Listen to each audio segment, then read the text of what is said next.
Olá, estamos no ar com o CB Poder em todas as plataformas digitais, TV, podcast e redes sociais. Eu sou Alexandre de Paula e você tem voz ativa em nossos debates, participando das lives do Correio no Facebook, no Twitter ou no YouTube. Lembrando que o CB Poder é uma realização do Correio Brasiliense e da TV Brasília. Aqui no estúdio comigo, o recém-reeleito vice-presidente da Câmara Legislativa, o deputado Rodrigo Delmasso. Bem-vindo, deputado, muito obrigado pela entrevista. Esse ano a Câmara ficou focada em combater a pandemia, a maior parte dos projetos foi sobre isso. Para o ano que vem, o que vai ser prioridade? A gente já vai conseguir pensar numa retomada da nossa economia? Eu acredito, primeiro, obrigado pelo convite, quero agradecer a todos. Eu acredito que a principal pauta que vamos ter no ano que vem serão duas bases. A primeira base da retomada da economia e também a complementação da regularização fundiária no Distrito Federal, que é a revisão do PDOT, o PPCUB e a revisão da LUOS. Eu acredito que essas são pautas importantes que vão alastrar o debate no ano que vem. Essa revisão da LUOS é um pedido do setor produtivo muito forte também, né? Que começou até a se debater esse ano, né? Como é que está esse debate? Então, começou, na realidade, a Secretaria de Desenvolvimento Urbano fez algumas audiências públicas, já encaminhou o projeto à Câmara Legislativa. Acredito que agora já em fevereiro ou até março, a gente faça algumas audiências públicas para debater. Tem algumas correções ainda para serem feitas. Acredito que até o início de março esse projeto já possa estar sendo votado. O novo presidente da CAF, o deputado Cláudio Abrantes, já está fazendo uma programação de votações relacionadas a isso. Esse ano foi muito atípico, infelizmente a gente teve muitas dificuldades, muitas mudanças. Como eu disse no começo, a Câmara ficou muito focada em debater questões relacionadas à pandemia, projetos que eram importantes nesse momento. Como é que o senhor avalia a atuação da Câmara Legislativa no combate à Covid aqui no DF? Tudo aquilo que era importante para o governo, para estruturar o governo até mesmo a combater a pandemia, a Câmara Legislativa fez. Nós aprovamos remanejamentos orçamentários, aprovamos leis, começamos, na realidade, com o decreto de calamidade pública, enfim. Então, eu acredito que o arcabouço legal e que é autorizativo para que o governo pudesse usar e combater a pandemia foi feito. Ou seja, e também a Câmara não parou, né? Se a gente for avaliar a produtividade deste ano com a do ano passado, nós crescemos em 25%. Aprovamos 330 projetos de leis que foram encaminhados de deputados e também do governo. Fora isso, que as nossas sessões remotas foram um sucesso, com quase todas elas, não vou dizer todas, mas a grande maioria com quórum para a deliberação. O quórum esse ano foi maior do que... Era um problema na Câmara, né? Já foi em outras legislaturas até mais grave, de muitas sessões que não tinham quórum. O senhor acha que isso veio esse ano de um entendimento do momento, de que era necessário ter esse debate mais intenso? Eu acho também, mas eu acredito que a situação remota acabou facilitando a presença virtual dos deputados, né? Porque muitas vezes existem deputados que moram nos extremos do Distrito Federal ou atuam nos extremos do Distrito Federal. Então, ele sair da onde ele está, da sua base, para se deslocar até a Câmara Legislativa, demora um pouco. Então, muitas vezes, ele se deslocava, chegava, já tinha encerrado a sessão e não tinha o quórum. E essa presença remota, vamos dizer assim, ela facilitou muito essa questão do quórum, que leva até a gente estudar que isso venha a ser adotado de forma permanente, certo? Porque o mais importante é o resultado. No final, nós crescemos em 25% em número de projetos aprovados e as sessões, como eu falei, a grande maioria com o quórum para votações, pelo menos votações ordinárias, com projetos que precisam de maioria simples. No início do ano que vem, que a gente ainda tem esse risco de segunda onda, a gente ainda tem a pandemia acontecendo, é provável que seja remota ainda? Eu acredito, na realidade, a nossa proposta é que continue remota, até porque recentemente agora nós tivemos um deputado acometido com o coronavírus, então para a proteção de todos os servidores e até mesmo, por exemplo, para a sociedade, eu acredito, a nossa sugestão enquanto vice-presidente é que continue remoto até que a gente consiga voltar à normalidade. E, na realidade, o que eu digo a normalidade é fazer uma sessão que a gente chama de híbrida, Parte presencial e aqueles que quiserem possam estar presentes remotamente também. Você citou o caso do deputado Hermeto, que foi diagnosticado recentemente. Até é importante a gente citar para as pessoas lembrarem que a pandemia ainda está aí, que é preciso tomar todos os cuidados, que não dá para relaxar. Ela não foi embora, a pandemia não foi embora. E eu tenho andado na cidade, tenho visto em alguns locais, infelizmente, algumas pessoas acham que a pandemia não está naquele lugar, certo? Ou seja, o coronavírus não está ali. Então, é importante que a gente continue com todos os cuidados, distanciamento social, uso de máscaras. Para quê?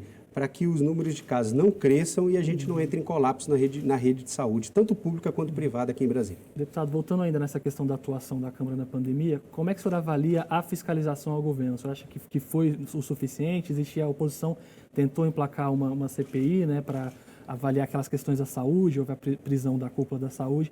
Como é que o senhor avalia essa questão? Olha, eu acredito que foi muito boa. Em relação à CPI, meu posicionamento é muito claro pelo seguinte: o Ministério Público começou a investigar, avançou na investigação, tanto que levou à prisão dos secretários, enfim. Então não havia o porquê da Câmara Legislativa abrir uma CPI, tendo em vista que a investigação já estava muito avançada. Na minha visão, a abertura de uma CPI poderia atrapalhar as investigações, inclusive feitas pelo Ministério Público, que está aí. Já foram denunciados, o processo está correndo e o Ministério Público fez um trabalho exemplar. Em relação à fiscalização, eu acredito que a Câmara Legislativa fez seu papel. Alguns parlamentares entraram com representações junto ao Tribunal de Contas, vários requerimentos de informações. O atual secretário de Saúde foi diversas vezes na Câmara Legislativa apresentar não só os gastos, mas aonde estavam sendo investidos os recursos, enfim. Essa questão do IGES foi um alerta que a Câmara Legislativa fez à Secretaria de Saúde. Então, eu acho que atuou de forma exemplar, da forma que poderia ter atuado, junto, claro, em parceria com o Tribunal de Contas do Distrito Federal. O senhor acha que essa CPI era uma manobra política, era uma tentativa de enfraquecer o governo? Como é que o senhor enxerga? Olha, eu acredito que a CPI ela poderia ter dado certo se ela acontecesse no início da pandemia. Depois da deflagração da operação proposta pelo Ministério Público, ela perdeu o sentido, né? Ela perdeu o sentido tendo em vista que todas as evidências que foram levantadas já foram levantadas pelo Ministério Público, inclusive de desvio de dinheiro, sobrepreço, enfim. Que levou, tanto que isso, a própria Justiça, certo, determinou a prisão do secretário e de toda a cúpula da saúde. E a minha pergunta é, qual seria o objetivo de uma CPI? Sendo que, pela Lei Orgânica do Distrito Federal e pelo regimento interno da Câmara, o objetivo de uma CPI é apresentar um relatório ao Ministério Público de possíveis crimes que foram acometidos. Bem, se o Ministério Público já abriu a investigação, ou por que a Câmara Legislativa abriu uma investigação em cima de uma investigação? Então, a gente poderia, se abrisse essa CPI, poderia passar um recado muito ruim para a população e para o próprio Ministério Público, que a gente não confia no Ministério Público. E outra coisa, é retrabalho. E retrabalho é gasto de dinheiro público desnecessário. O senhor é muito ligado também com questões relacionadas ao desenvolvimento econômico, a pautas da economia. Como é que, na sua avaliação, está esse ano? A gente já começou uma retomada da economia e em 2021 a gente vai conseguir confirmar isso? Como é que o senhor vê? Eu acredito que sim, e o maior exemplo disso foi o recorde de renegociações que foram feitas pelo Refis. Na minha visão, um dos projetos mais importantes aprovados pela Câmara, encaminhado pelo governador Ibanez, foi o Refis 2020. Quando eu vi ali no refisômetro, né, parece que estava chegando a 1 bilhão e 200 milhões de reais. Chegou a quase 1,5 bilhão. Quase 1,5 bilhão. Então, já superando a meta, certo? Várias pessoas físicas, diferente daquilo que algumas pessoas falaram, que o Refis estava sendo feito para grandes empresários. Isso demonstrou que é uma grande mentira, porque várias pessoas físicas aderiram ao Refis e estão conseguindo recolocar, ou seja, retomar a sua capacidade produtiva e também a sua capacidade de investimento.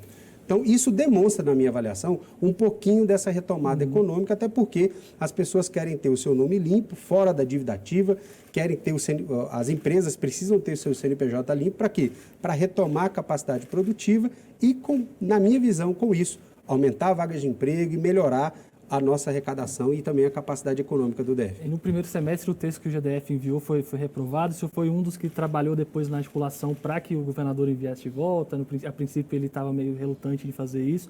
O senhor acha que foi muito importante, então, ter votado isso esse ano ainda? Eu acredito que sim. Na realidade, eu vejo que foi... Eu não posso dizer que foi o projeto mais importante, mas foi um dos mais importantes que a Câmara Legislativa aprovou e que o governo encaminhou à casa. Certo? E assim, eu parabenizo o governador Ibanez por ter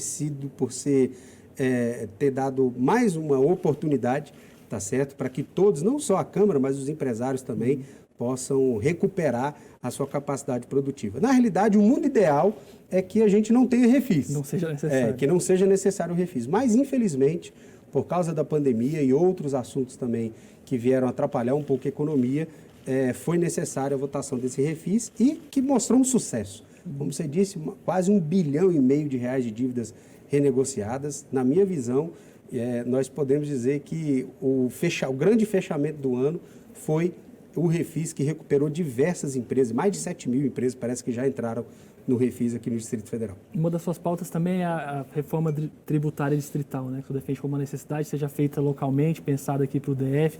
Quais são os principais pontos e por que isso é tão importante? Olha, eu acredito que o Distrito Federal poderia sair na frente do Brasil na discussão da reforma tributária por dois aspectos. Primeiro, nós temos das maiores cargas tributárias do Brasil, o Distrito Federal. Segundo, a nossa base econômica, infelizmente, a gente se mantém por causa do setor público. O setor público ainda é a grande mola mestre da economia do Distrito Federal. E o terceiro ponto, o nosso índice de desemprego é um dos maiores do país. Então, a reforma tributária, na minha visão, ela precisa atacar primeiro essa alta que nós temos da carga tributária, na minha visão, equiparando os impostos com os estados vizinhos, no nosso caso o estado de Goiás, e é que eu sempre uso o exemplo que nós perdemos o Outlet Brasília, fica em Alexânia, e esse Outlet deveria ser aqui em Santa Maria. Por que perdemos?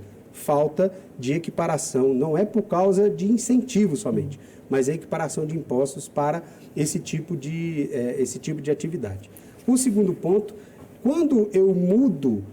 quando eu faço a equiparação das alíquotas e até mesmo das alíquotas de impostos, eu vou atrair novas empresas. E aí, a pergunta que nós precisamos responder é: que tipo de empresas nós queremos para o Distrito Federal? Na minha visão, eu acredito que o Distrito Federal tem uma vocação voltada para duas áreas. A primeira, a área de tecnologia, e a segunda, a área de logística. Eu até apresentei ao governador para que pudesse transformar a região do aeroporto como uma ZPE, uma zona de processamento de exportação, que é como se fosse uma zona franca, né? Mais ou menos parecida com uma zona franca. O Brasil só tem, salvo engano, 50 ZPEs autorizadas pelo Ministério da Economia. Transformando a zona do aeroporto numa ZPE, nós vamos trazer as grandes empresas logísticas para o Distrito Federal. E aí, o que isso é importante? O aeroporto de Brasília já é o segundo aeroporto no Brasil de pousos e decolagens. Se nós trouxermos também essa questão logística, ou seja, transporte de cargas, é perigoso nós passarmos o aeroporto de Campinas, certo? Que o governo do estado de São Paulo, na época, sabiamente, deu incentivos para que essas empresas fossem para lá. Com isso, com essas duas ações, gera-se emprego e a gente coloca aí as mais de 340 mil pessoas que, infelizmente, estão desempregadas, saem todos os dias procurando vagas de emprego e não acham, não só por falta de qualificação, mas também porque hoje nós chegamos a um momento que temos poucas vagas disponíveis. Como é que está a conversa com o GDF, com o secretário de Economia, André Clemente, para essa proposta de reforma? Como é que é a análise deles de lá também? Então, em 2019 nós já entregamos a proposta. Eu acredito que a pandemia atrasou o nosso cronograma, até porque não dava para discutir uma reforma tributária, até porque não sabíamos como ia encerrar esse ano, como seria a parte econômica, né? Mas o próprio secretário André Clemente é favorável, sim, que o Distrito Federal faça uma reforma tributária nesse sentido, e a área econômica está estudando a melhor forma e o melhor momento de encaminhar isso à Câmara Legislativa. Espero eu que o ano que vem a gente já entre com essa reforma do nosso Código Tributário aqui no Distrito Federal para atrair novas empresas e nós sairmos da dependência do setor público. O senhor citou essa questão do desemprego, que ainda é um dos problemas mais graves do DF, quase 300 mil pessoas ainda continuam sem emprego aqui, e o senhor citou também esse impacto que a reforma tributária pode ter. Que o senhor destacasse um pouco mais como é que isso pode funcionar e também quais outras ações podem ser feitas, como que a Câmara também pode ajudar no combate ao desemprego. Então vamos lá, como é que a reforma tributária ajuda na geração de empregos? A partir do momento em que você faz a equiparação de impostos, você atrai empresas. Atraindo empresas, claro, ela vai precisar de gente para produzir, vai precisar de pessoas para trabalharem nessa empresa. Com isso, já na atração das empresas, já começa a se gerar novas vagas de emprego. Com isso, a partir do momento da produção que é feita, o consumo aumenta, e o consumo aumentando, aí entra a segunda onda, que nós chamamos de geração de emprego, que é a geração de emprego na área do comércio. Porque quanto mais gente consumindo, mais pessoas você precisa para vender. Então, na realidade, o que nós queremos é criar um espiral positivo na geração de emprego. Com isso, com uma ação, diminuindo a carga tributária, e não queremos ter uma carga tributária menor do que a do Estado de Goiás, não. Queremos ter igual a do Estado de Goiás em algumas áreas, principalmente nas áreas de tecnologia e na área de logística. Um exemplo disso, quem fez isso de forma belíssima foi a cidade de Florianópolis, que conseguiu atrair médias e grandes empresas de tecnologia e hoje gerando muito emprego na área de tecnologia. E a área de logística, nós temos, como eu falei, o aeroporto de Brasília, com o segundo maior aeroporto no Brasil de pousos e decolagens, e também passando aqui as principais vias que cortam o Brasil, certo? Então, eu acredito que essas duas áreas podem sim gerar muito emprego e também aumentar a arrecadação do Distrito Federal. Mas, para que isso aconteça, o empresário precisa se sentir atraído para vir investir no DF. Como? Na minha visão, fazendo essa equiparação de impostos e incentivos aqui nós temos. Nós temos o PRODF, que foi reformulado, inclusive a Câmara Legislativa votou esse ano a reformulação do PRODF, e outros incentivos também que o governo pode dar. Mas o grande diferencial nosso vai ser a equiparação dos impostos com o Estado de Goiás. Você citou a questão da capacitação e da qualificação, que não é o principal problema, mas é um problema também aqui. A Câmara até lançou recentemente um programa de qualificação. Queria que você falasse um pouco sobre esse projeto também. Exatamente. Inclusive já entrou no ar o portal virtual da Eleges, que já está fazendo cursos online, certo? Na área de qualificação profissional. E a ideia é expandir isso, né? A Câmara já está fazendo negociações com a FAP, com a Fundação de Apoio e Pesquisa, que tem um convênio com o Senai para disponibilizar esses cursos também no nosso portal. Tempos atrás, nós tínhamos aqui muitas vagas de emprego e muitos desempregados. Então, nós tínhamos esse ato. Né? Por que nós temos desempregados e vagas de emprego de um lado? Falta essa ponte que ligava o emprego às vagas, que seria a qualificação profissional. Hoje, nós temos poucas vagas de emprego disponíveis. Um exemplo, há 10 anos atrás, se eu abrisse o jornal ou até mesmo entrasse no site da Secretaria, eu tinha lá 600 vagas disponíveis numa semana. Hoje, se eu abro o jornal, até acesso ao site, eu tenho 50, 60. Ou seja, a queda do número de vagas de emprego é nítida quando a gente vê a quantidade de empregos que são dispostos. Agora, é claro, a qualificação profissional, ela deve ser contínua, ela não pode ser pontual. Porque eu tive um estouro ou aumentou uma área da quantidade de vagas de emprego, eu vou qualificar ali. Não. Qualificação profissional precisa ser contínua. O Estado precisa, sim, garantir e proporcionar ao cidadão que está desempregado esses cursos contínuos. E até digo, né, quem está desempregado não pode ficar parado. Tem que buscar essas qualificações profissionais. O governo tem vários projetos que dão esses cursos gratuitos. Muitos deles até, você não precisa sair de casa, você pode fazer ele home office, vamos dizer assim, você pode fazer em casa diretamente, principalmente agora na pandemia, certo? Então, é importante também que o trabalhador desempregado busque se qualificar, porque hoje a disputa no mercado de trabalho está pior do que há 10 anos atrás. Nesse caso da Câmara, foi pensado, então, nessas áreas também de quais que poderiam ter mais impacto e pensando mais globalmente? Exatamente. A parceria que estamos desenvolvendo com a FAP é justamente oferecer os cursos de qualificação profissional, primeiro, para que o trabalhador desempregado não precise sair de casa, ele fique em casa e faça lá o seu curso, e também que venha possibilitá-lo a facilitar o acesso às vagas de emprego existentes hoje no DF. Fazer essa ponte entre o emprego e quem está precisando. O emprego e o desempregado. É justamente essa ponte que esse projeto chamado Emprega Mais, que nós estamos colocando aí. E é um projeto gratuito também. Também totalmente gratuito. O portal já está funcionando, né? E esses cursos, a partir de janeiro, os cursos profissionalizantes mais específicos vão estar disponíveis a partir do mês de janeiro. Você defendeu também um projeto de criação de uma universidade distrital, né? Que seria até com recurso da Câmara Legislativa. Eu queria saber como é que está e como que isso pode ajudar até nessas questões que a gente citou de qualificação, de dar mais oportunidade para as pessoas. O governo acabou enviando essa proposta para a Câmara Legislativa. Nós começamos os debates para justamente implantar essa universidade distrital, certo? E com repasse, porque normalmente todo ano a Câmara Legislativa, pela economia, acaba devolvendo recursos para o GDF. Esse ano mesmo chegou em torno de 130 milhões de reais. Fizemos a última devolução agora de 65 milhões. Então, como agora esse projeto está na Câmara, acredito que agora, no primeiro semestre, a gente aprove. E a ideia é a gente expandir as vagas da universidade pública, né, para principalmente aqueles alunos que são carentes e oriundos da escola pública do Distrito Federal, que, infelizmente, tem uma certa dificuldade de acessar o UNB, né? Mesmo hoje a UNB tendo 2 programas, tendo um programa fenomenal, que é o PAS, a gente ainda vê que, principalmente nos cursos que a gente chama de primeira linha, entre aspas, né, que é medicina, direito, administração, os alunos que são oriundos da escola pública têm dificuldade de acessar esses Isso acaba cursos. promovendo mais desigualdade. Exatamente. E o que nós queremos é que essa universidade pública distrital, certo, coloque como prioridade o acesso, não só a análise do conhecimento do aluno, mas principalmente a sua condição social, certo? Porque, na minha visão, a equiparação social vem da educação. E não da educação somente, a educação da educação básica, né, que é o ensino fundamental e o ensino médio.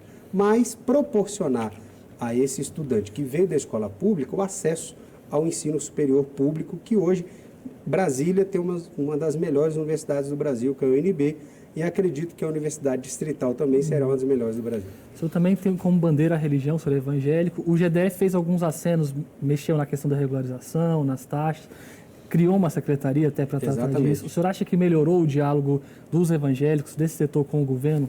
Eu não falo não só dos evangélicos, mas melhorou o diálogo de todos os setores voltado, o setor, vamos dizer assim, o setor religioso com o governo, né? O governo esse ano já ultrapassou o que o último governo fez em 4 anos em termos de regularização.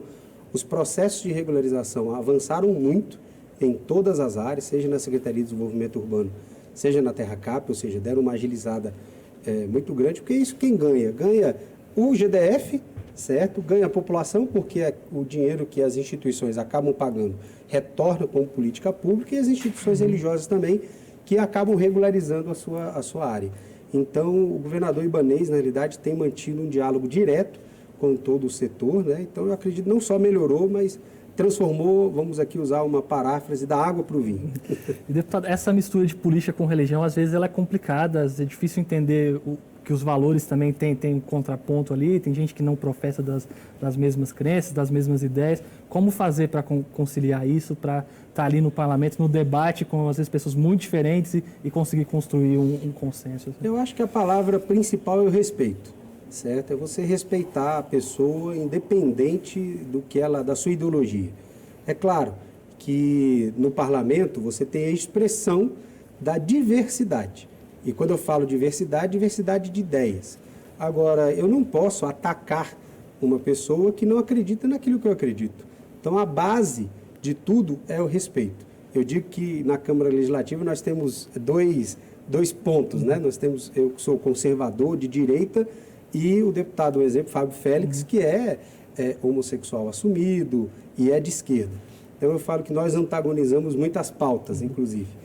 Mas ali a base do relacionamento, da relação parlamentar, é o respeito.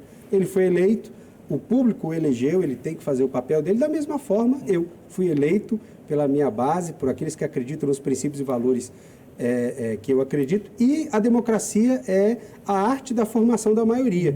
Quem tiver competência, quem tiver mais argumentos para formar a maioria, acaba vencendo. Alguém precisa, em alguns momentos, sair vencedor. Um exemplo disso é a questão da derrubada do veto da Praça Marielle. Eu votei contra, fui derrotado, certo? Eu votei contra a derrubada do veto, né, nesse caso. Fui o único parlamentar, na realidade. Mas ele, com os argumentos dele, conseguiu... Por que você era contra nesse caso? Porque, na minha visão, a Marielle, tudo bem que tem uma representação nacional, mas eu acredito que os nossos espaços públicos precisam ser destinados a pessoas que fizeram algo por Brasília, fizeram história pelo Distrito Federal. Certo? A nossa cultura, a nossa história, a história da capital da República, infelizmente, ela é muito pouco valorizada por nós mesmos. Então, é importante que a gente resgate essa história. Por exemplo, nós temos diversos pioneiros que deram suas vidas, quando eu falo literalmente, para a construção da nossa cidade, que sequer receberam uma homenagem. Então, foi por isso que eu fui contra. Só que o senhor citou essa questão da diversidade.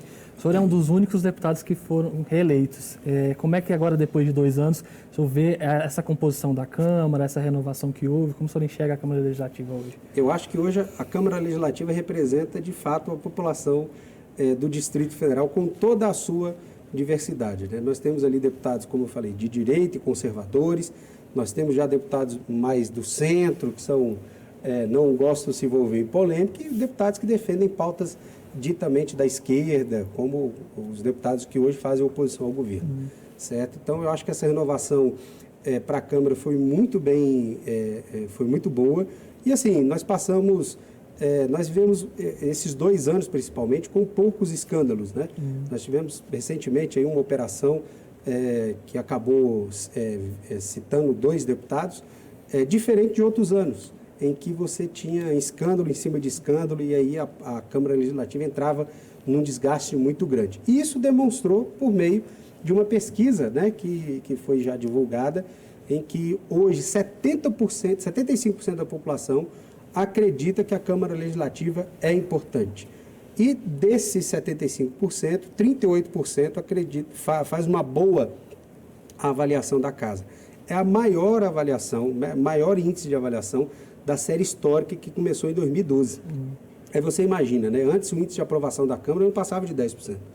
Hoje chegamos a 38%. É baixo? É baixo. Né? Isso, na minha visão, se dá pelo histórico do processo político. Mas estamos avançando. Temos hoje uma avaliação maior do que algumas casas legislativas do Brasil. O senhor coordenou na vice-presidência alguns projetos de modernização da Câmara na tramitação dos processos de forma eletrônica, o próprio painel que foi implementado também. Como é que isso ajuda? O que impactou direto no dia a dia ali da Câmara? Primeiro, na transparência, porque a população consegue ver como seu deputado está votando. E segundo ponto, na agilidade dos processos. Antes você tinha um processo físico, para ele ser votado, ele precisava sair de uma mesa, ser encaminhado ao plenário com um carrinho. Se ele não chegasse no plenário, ele não tinha condição de ser votado. Hoje não. Hoje você acessando a tela do computador, no sistema, você já consegue ver tanto o projeto de lei, a justificativa, as emendas que foram colocadas, os relatórios que foram apresentadas pelos relatores, enfim, você consegue ver isso... Isso mudou agora, né? Mudou agora, exatamente. Você consegue ver isso rapidamente e não precisa ser nem computador, na tela do celular você consegue fazer isso. Para o próximo ano, já no dia 5 de janeiro, nós vamos lançar o que a gente chama do painel de transparência de votações dos deputados, onde o cidadão vai saber como seu deputado está votando na Câmara Legislativa, projeto por projeto. Onde, se ele está presente, se ele não está presente, quantas sessões ele compareceu, quantas ele faltou, qual foi o posicionamento dele referente a alguns projetos de lei. Então, ele vai ter isso na palma da mão dele. Na realidade, nós chamamos isso de Câmara Legislativa na palma da sua mão, ou seja, é a Câmara Legislativa na palma da mão da sociedade. Deputado, agora que a gente chegou no meio do mandato, como é que o senhor avalia a relação da Câmara com o GDF, com o governador Ibanez Rocha, nesses 2 primeiros anos? Uma relação respeitosa. Tanto o governador quanto a Câmara estão respeitando, vamos dizer assim, né? Os dois, cada um se respeita ali da forma das suas posições. E um exemplo disso foi a não interferência do governador na eleição da mesa diretora da Câmara Legislativa. Eu até digo assim, perguntei aos deputados se o governador fez uma ligação para algum deputado pedindo voto para alguém. Não fez. Deixou isso a cargo da Câmara Legislativa, quem conseguisse fazer sua construção, o governador iria respeitar o resultado. Então, o governador Ibanez soube respeitar o resultado e a articulação que foi feita, tanto que os próprios deputados viram que não houve interferência e acabaram reconduzindo a maioria da mesa diretora. Deputado, uma questão que sempre interessa muito aos nossos telespectadores, aos leitores também, é sobre concurso público. Tem uma lista ainda de gente que pode ser chamada na Câmara. Como é que isso está? Tem previsão de ter algum concurso também depois, no ano que vem? Olha só, uma boa notícia. Na última sessão nossa, né, no dia 15, nós aprovamos o programa de aposentadoria incentivada da Câmara Legislativa, a gente chamou de PAI, né, que deve aí aposentar em torno de 140 pessoas. Qual é o objetivo? O objetivo é aposentar essas pessoas e convocar novos concursados, para que haja uma renovação no quadro efetivo da Câmara Legislativa. Então, a nossa expectativa é que a Câmara Legislativa, já com o programa de aposentadoria incentivada, consiga, no primeiro semestre, convocar 140 novos servidores para compor os seus quadros, para substituir esses servidores que vão ser aposentados. Já do concurso anterior, né? Já do ano que vem concurso- não pode ter concurso, né? Exatamente, por causa da lei complementar 173, proíbe qualquer tipo de aumento de despesa com o pessoal e realização de concurso. Então, na realidade, são todos do concurso anterior, são essas 140 novas vagas, que a nossa expectativa é que esses que estão de abono de permanência se aposentem, continuem a sua vida e abre espaço para quem passou no concurso. E o senhor acha que depois há necessidade, passando da lei complementar, de novos concursos, de Acredito recomposição? que sim, a Câmara Legislativa precisa fortalecer principalmente algumas áreas. A área de fiscalização e as áreas que nós chamamos de as áreas voltadas na parte fundiária. É importante que a Câmara faça assim a recomposição dos seus quadros nessas áreas. Deputado, infelizmente nosso tempo acabou. Muito obrigado pela entrevista. Eu que agradeço, obrigado. O CB Poder fica por aqui. Obrigado pela companhia. Até a próxima e tchau.